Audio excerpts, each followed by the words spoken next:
What is up, guys? Welcome back to the Doghouse. Welcome to episode 2. I'm Emma, your host, and here with me is my co-host and older brother, Rob. What's up, guys? Episode 2 of Doghouse. Super stoked. Emma, what is going on for this episode? Well, for this episode, we have something very different from our first episode. We are going to be talking about a movie. Movie analysis. Yeah. So the movie is called The Place Beyond the Pines. Incredible movie. Now, this is kind of an older movie. It came out in 2013. Now, if you've seen it, you're probably immediately excited and ready to go. If you haven't seen it, well, first off, I'm sorry. Yeah, that's very unfortunate for you. What are you doing? You need to see it. What we're trying to say is there's going to be some spoilers. Major spoilers.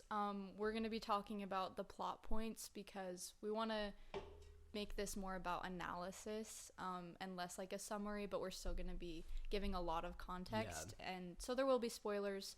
Watch it if you haven't. If you don't want to watch it, that's fine. We'll give enough context to where you'll still understand. Yeah, you're going to know what's going on and what we're talking about, but strongly encourage, if you haven't seen it, go watch it. Please do. That being said, let's get into it. Let's go ahead and get into it. So, we're going to start off and disclaimer, real quick again. Oh, yeah. These are just our opinions. This may not necessarily be... It's not fact. It's not backed up by anything. This isn't Take it with a grain of salt. It's completely from our head, our opinions. But we think it's a cool take. Yeah. So we hope you enjoy it. If you don't, sorry. It's just what we think. This movie had a lot that... we had a really big takeaway, essentially. Yeah, and also there are multiple takeaways to be taken away by this movie. People take away a million different things. There's no right answer, and we've watched it multiple times and gotten different things out of it every time. So let's go ahead and get into it, guys. We're going to start with just a brief synopsis of the movie, just so we have some base ground to start from. Emma, let's go ahead and talk about the start of the movie and the opening scene specifically. Light spoiler, but this scene is huge. This was kind of it hooks you right from the start. Yeah, so the scene starts out, it doesn't show his face, but main character Ryan Gosling, handsome Luke in the movie, he is a circus performer. He rides his motorcycle in a metal cage with 2 other motorcycles. It's so visually captivating. And the way that they do the scene is they just track Luke walking from his tent to his performance because it's time for him to go on. And he's just going through the circus. There's lights. There's not actually a lot of music during the scene, but it just feels very almost real. No dialogue either. No dialogue. But just hooks you from the very first opening scene. And let's get into kind of the story. What's the first or let's talk about the structure of the movie first. This is important. Sorry.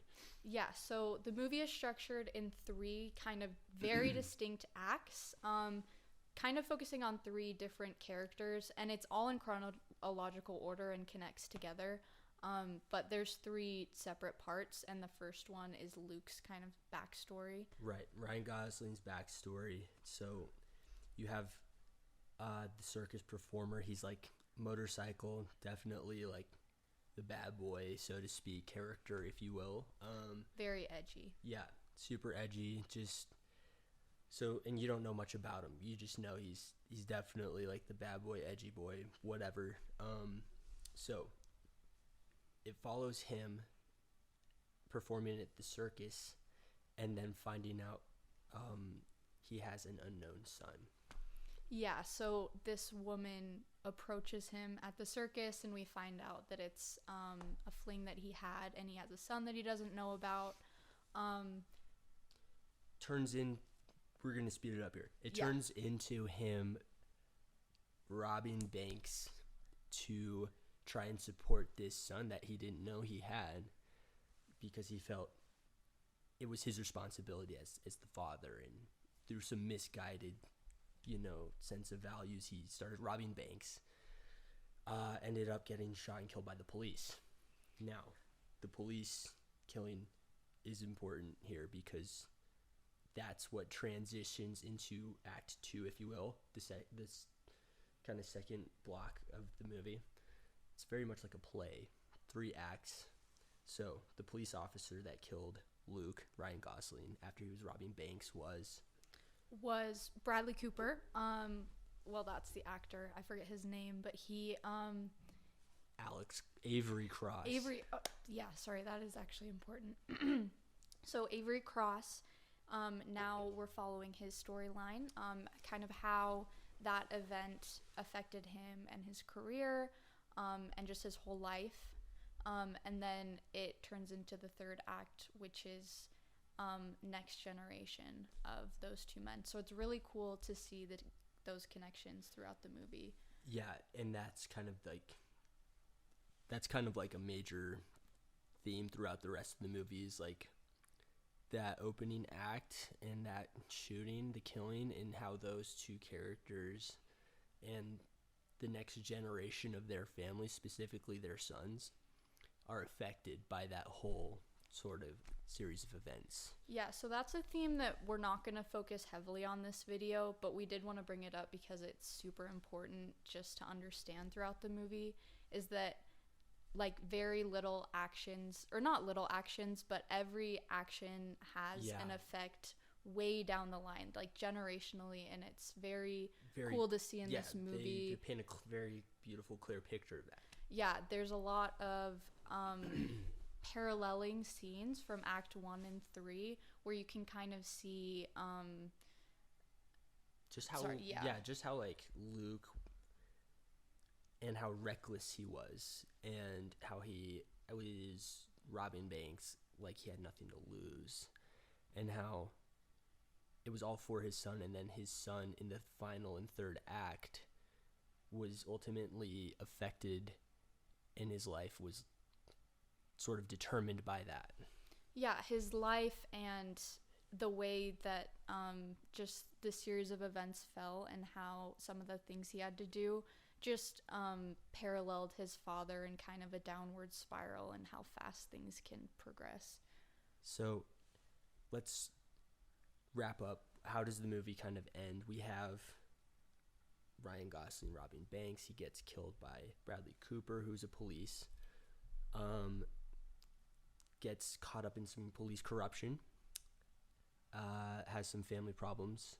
Ultimately, the sons of the 2, Luke and Avery, end up meeting as teenagers in the final act. And how does that end the movie wrap up? So the movie wraps up in this really heartbreaking scene of it got me, dude. Son of Luke getting to the point, finding out that it was his friend AJ's dad who had killed his father. And his anger got to a point where he brought him into the woods and was going to kill him. And the final scene is just very powerful. Very powerful. Honestly, we won't spoil exactly what happens, but it's just a very impactful moment. And it does parallel earlier moments in the movie with Luke, so that was really beautiful, but also like painful to watch, you know? And it really just kind of ends with it's a very open ending in a way where like, and it ends on a hopeful note where it left me feeling like this wasn't going to end badly for Luke's son ultimately. Yeah, it doesn't leave you with a bad feeling, but it does make you feel a lot of things. A lot. Okay, so like we were saying, that's a quick synopsis of like the plot and story and what happened in The Place Beyond the Pines. So now we're going to get into our personal opinions, our hot takes. So like we said, this movie leaves you feeling a large spectrum of different emotions, at least for me. And it was just such a unique experience. While we were watching it earlier today, Emma brought up kind of, she just pointed out something that really sparked my attention because I had never made this connection before. And I've seen this movie multiple times. So, if you will. Yeah, so this thought first came to my mind, or connection, when I was watching the bank robbing scenes this time around. And just the way that Luke was approaching bank robbing in general, and then just the intensity of the scenes, how quickly he jumped into it. The adrenaline rush. You kind of feel it. You're along for the ride. And how there's like a physical reward at the end, like makes you feel something, but immediately my mind went to hard like drug addiction. And addiction in general. Yeah. As a parallel, which kind of immediately made sense to me, and as we continued watching, continued to fit. So this was kind of our unique take here. So yeah, robbing the bank, the reward, and not getting caught was sort of a really important part of this analysis. Yeah, like the no consequences the first few times Getting that happens, away with it makes you feel like you can do more. And as this so the bank robbing starts to ramp up pretty quickly at the end of the first act. And you can really see Ryan Gosling will start to like it more and more. He like latches onto this as other things in his life are falling apart. He starts to, as everything else with his son and this girl he's trying to provide for, and some legal troubles and whatnot, everything is falling apart in his life, and he is I guess diving even harder into this addiction or behavior of robbing banks, right? Yeah, which obviously parallels drug use, I think, and substance use. And just a quick sidebar here, not to get into it, because it's not the time to get into it, I believe, but I feel we come from a place and we've had personal experiences where we can somewhat relate to the addiction part, and that's why it kind of resonated so heavily, where made a lot of sense, and I could really see that. So it continues. Yeah, not trying to like no, we're just trying to say like we're not just, this isn't coming out of nowhere, like we thought this because we relate to it. So not saying our points are going to be 100% valid, but they do come from a place of relation and not just and personal experience, knowledge. We're not just pulling this out of our ass. We're trying to be respectful is what I'm saying. Yeah, 100%. So he's robbing the banks, and it's working. And it's seeming to work out for him in the short term, but still a solution. Yeah, and when you're in a state of addiction, generally you commonly will likely hit a period where you get away with it, essentially. Yeah, for sure. There's always a little time where you're getting away with it, and it just seems to be too much, available. And that's what it started to turn into for Luke. He started latching onto it, like I said, and at the end he wanted to rob like 1 million banks in a row, or just going off the walls. And as he's doing this, people in his life and relationships are starting to completely fall apart. People are literally detaching themselves from him, which is also something that parallels commonly with addiction. It's kind of a classic scenario of he's on a very, very destructive path, and it's so obvious to the viewers and to everyone else in Luke's life during that first opening act, where he's clearly on a path of jail or death.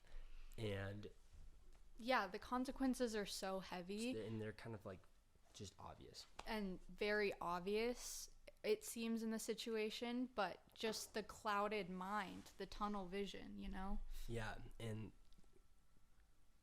they all attempt to help him and get him to stop, which is, again, kind of a direct parallel to what might happen to someone in a state of addiction, where friends or family might try certain things, like in the movie, his partner for robbing banks dismantled his motorcycle.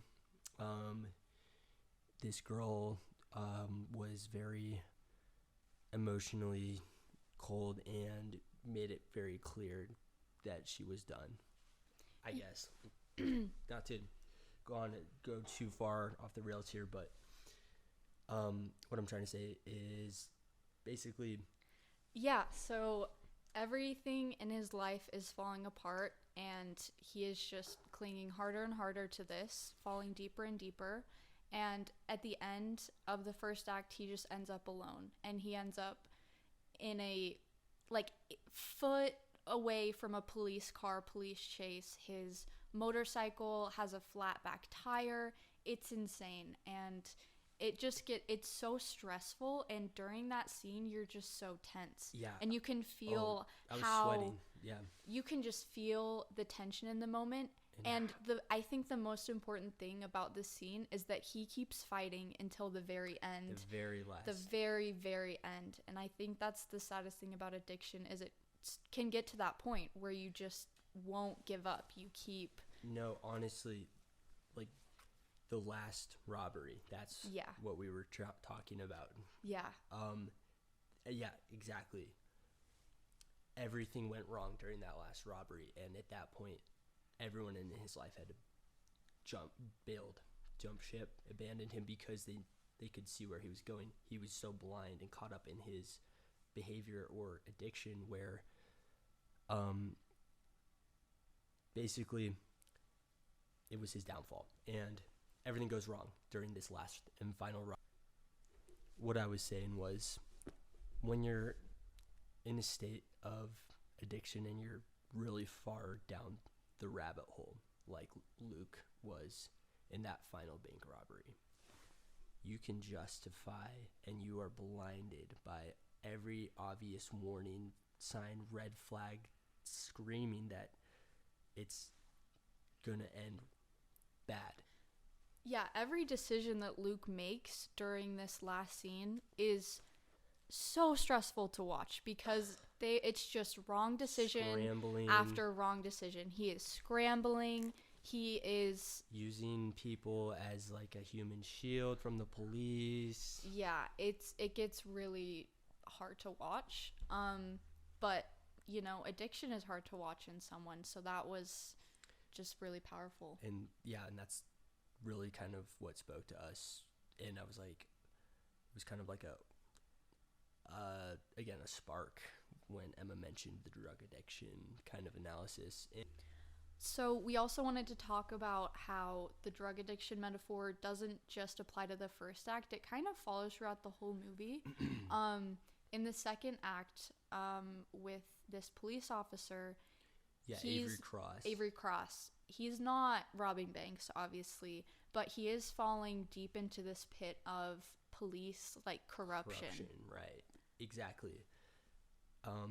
It starts as him, you know, getting a lot of admiration and being called a hero for shooting this bank robber. And he's a little uncomfortable, and then it starts turning into it's a slippery slope. It kind of starts as... Yeah, so it starts more as him getting more recognition at work, but as he starts to get back into the real world, because he had to take a little time off work after the incident. He starts to realize that the cracks in kind of the police system, and things start to spiral very quickly for him as well in that regard. Yeah. It's really interesting, and we won't get into all the details of that because just want you to keep that point in mind as you're watching the second act.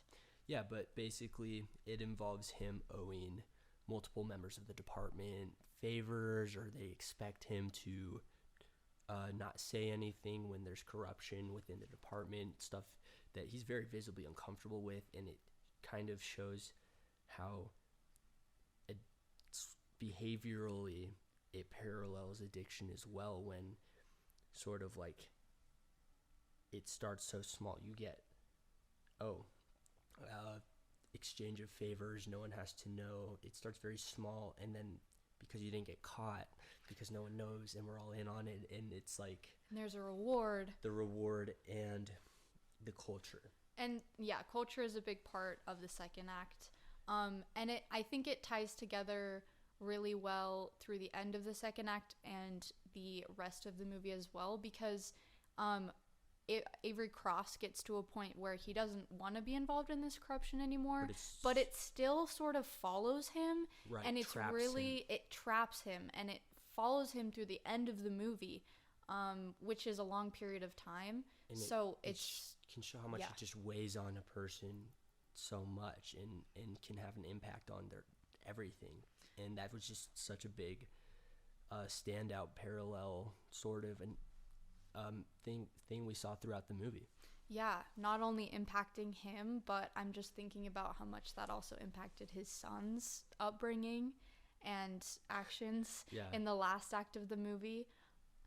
And not to like end on such a heavy note, but that was like the kind of our main takeaway that we thought was super unique, and like something I had never heard anyone say about this movie before. Closing thoughts. Yeah, so overall, really great movie. There's a lot of great things you can get from it. And even if you've seen it before, maybe after watching this video, you want to give it another watch with this in mind. It's really interesting, and you can honestly apply it to pretty much every aspect of the movie. We were both really surprised. Honestly, I can't endorse this movie enough. Like I've said, I've seen this probably 7 times now, and it has so much replay value for me. So, again, go watch it if you haven't seen it.